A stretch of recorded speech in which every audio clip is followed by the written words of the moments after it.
Welcome to another Fascinator mini episode of Hat Collecting. On the main show, we take a big picture look at each guest's life. Here, we're going to take a magnifying glass and learn about a specific topic. I am your host, Lacey Artemis, and it's time to get fascinated. I am joined today by Nicholas, who is going to teach us about classic cars. Welcome to the show, Nicholas. Well, thanks for having me. Yeah, so Nicholas is they, as far as I know, are the kind of resident expert of this topic. So I thought it'd be interesting to learn a little bit. So the question I'm going to start out with, fittingly by the name of the show, what fascinates you the most about classic cars and like the restoration process of them? Well, I've been into classic cars since I was a teenager, I guess. And for me, then I guess it was like for a lot of people, it was just who are into cars. It was just the speed and the performance and the cool styling and whatnot. But as I guess I've evolved in the hobby, so has my rationale for what I like about cars, especially classic cars, which is kind of my niche. There is still that styling fascination. It is a design and aesthetic thing, which I like to look into and research heavily as much as I can. Talk to car designers when I can, that sort of thing. But besides that, it's also history is a large part of it for me, more than speed or performance or anything. It's the car as a cultural icon almost, and as a historical icon. So if I had the chance to drive a new Corvette or something versus spend a couple hours in a museum, I would go for more of the museum route because that's what's more interesting to me in terms of classic cars. I can relate to that in some other senses of things that I'm interested in. So I was curious because I think probably a lot of my audience might not know the answer to this either. I guess as a two-part question, how old does a car have to be to qualify as a classic car, and do only certain makes and models count? Well, yes and no. The general kind of and in some cases legal guideline for a classic, a lot of people say is a rolling 25 years old. So as soon as something hits 25, then it's technically legally a classic, or at least an antique car. There are other kind of subgroups that classify things different ways, and especially that term classic has historically and to this date, but to some people refers in particular to, like you say, certain makes and models, especially luxury cars from 1942 and prior. That's a full classic is what they call those kinds of cars. But I think for a lot of people, a classic car is anything that's from 1990 and back. And because of course it is a kind of rolling definition. We are nowadays, some people are including cars from 2000 and back, and those cars are getting old, and I guess they're classics as well.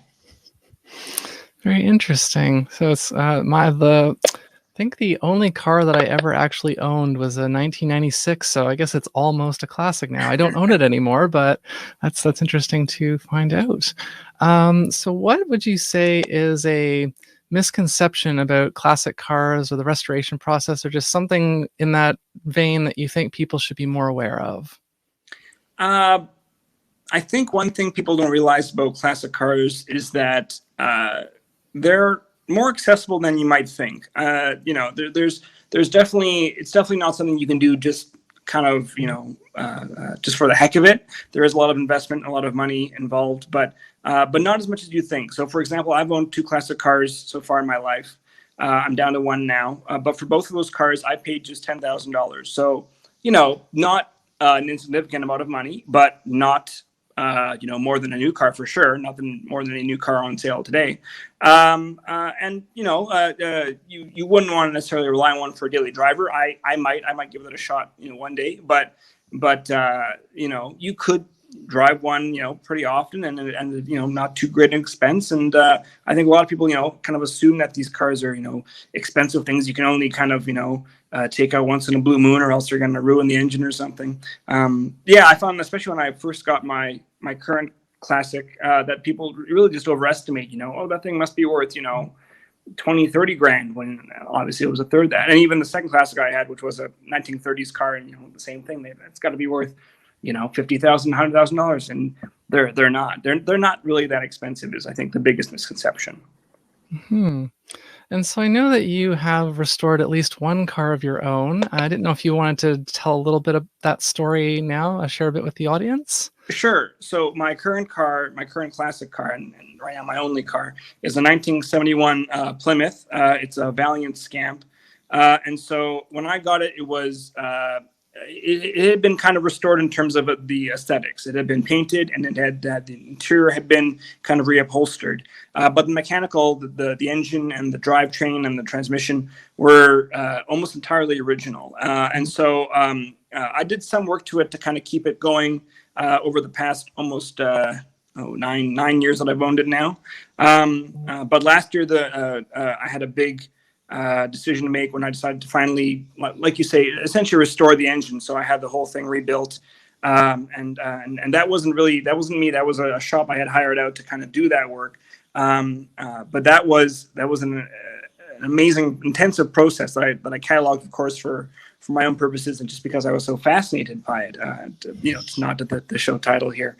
But yeah, since then, of course, I've been trying to continue to restore the car, and to me, that just means bringing it to as close as possible as I can, the way that the car rolled off the showroom floor, back in 1971, in my case. And so, everything down to license plates, and other accessories that I might have had, things like that.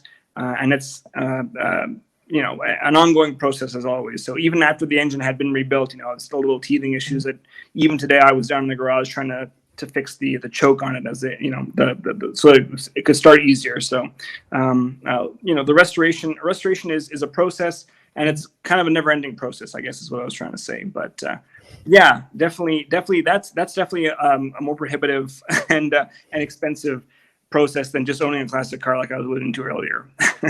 Hmm. Yeah, I seem to recall that you were saying that you had been dealing with one particular issue for like about 6 months straight, and you almost got to your wit's end with it. Yeah, so that was the engine rebuild itself. I was trying everything else that I could to think of to kind of correct, the performance of the engine. Most of the ignition system, I was going through and replacing a lot of those parts myself and learning a lot on the process because I'm mechanically minded, but I'm not that much of a mechanic.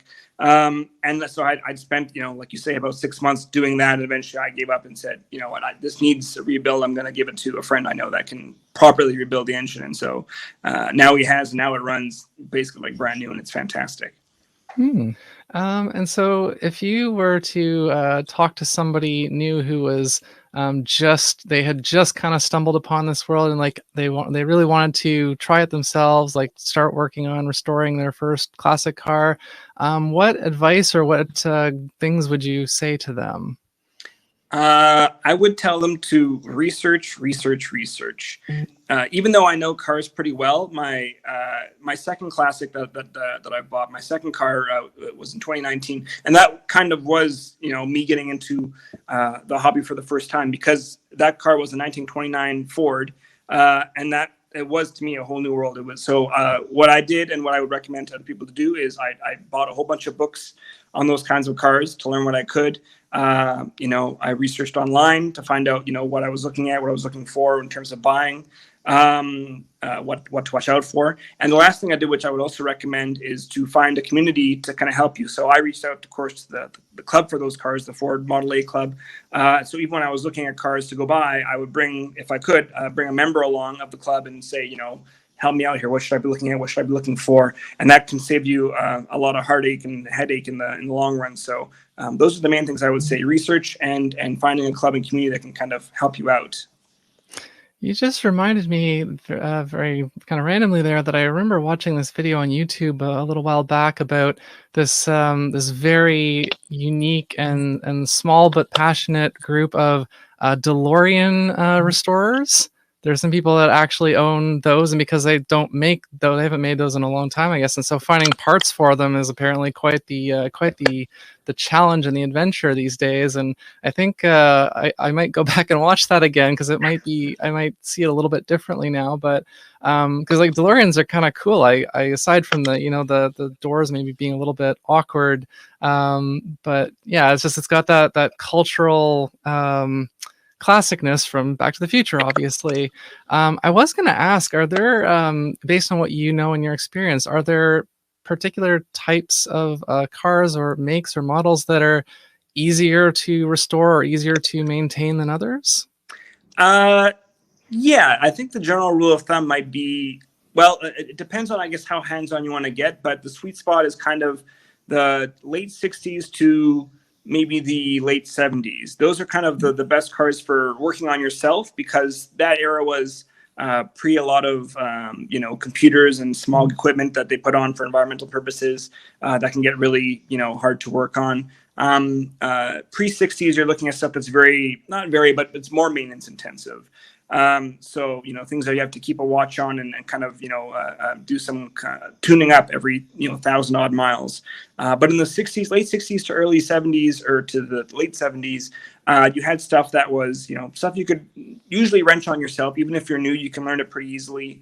And it wasn't too advanced. There weren't too many computers involved, like there would be in something from the 80s and onward. Not to say that you can't get into those cars as well. Stuff from the 80s and onwards, you can learn the kind of basic computer knowledge you need to work on those. And stuff that's earlier, is also possible to work on. It just requires a little more diligence and a little more attention to detail. But that's partly why I bought my 29 Ford, was because I wanted to learn that stuff. And even someone like me, who, like I said, isn't a mechanic, I managed to do some work on that myself that improved it a little bit. It wasn't great. I was trying to get the steering to work better, and it helped just a little bit. But even when I sold it, it was not 100%.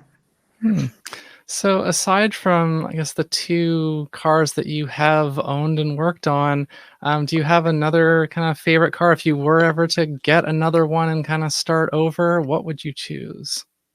Oh, right now, if I had to get back into something, it would be another 29 Ford. I only sold that car to pay for the engine rebuild on my 1971, as we were talking about.